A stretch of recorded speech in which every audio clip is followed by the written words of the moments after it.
A quiet afternoon on Hayden Island interrupted.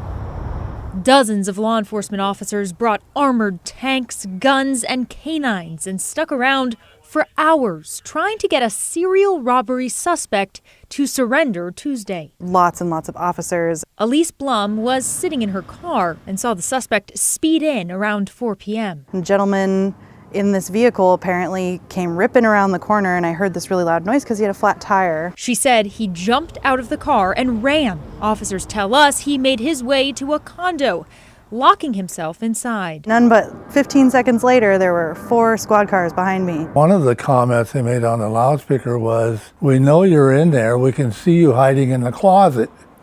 So come out with your hands up and nobody will be hurt." Dennis Lakin and his neighbors looked on as the special teams surrounded the condo, though he didn't know right away that the man inside was wanted for dozens of robberies across the metro area. I've heard about that individual they were looking for that had 30-some robberies to his name. One of those robberies happened just hours before at Eagle, a bar in North Portland. I'm still processing the whole thing. It was literally like 24 hours ago. Ty Givens was working behind the bar at the time and saw the man walk in. He asked for his proof of identification. When the man didn't show it, he asked him to leave. He said, "By the way, while you're at it," and I turned around to see what he was talking about, and that's when he presented a gun in a bag and was like, "Just give me the rest of the money and be quiet about it."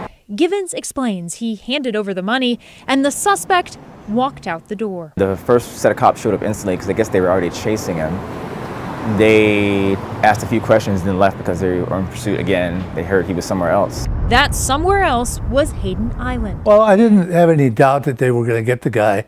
I just didn't know why the guy was waiting so long to turn himself in. The suspect, named by police as 32-year-old Andre Mazer, eventually surrendered. They say he shaved his hair off in an attempt to change his appearance.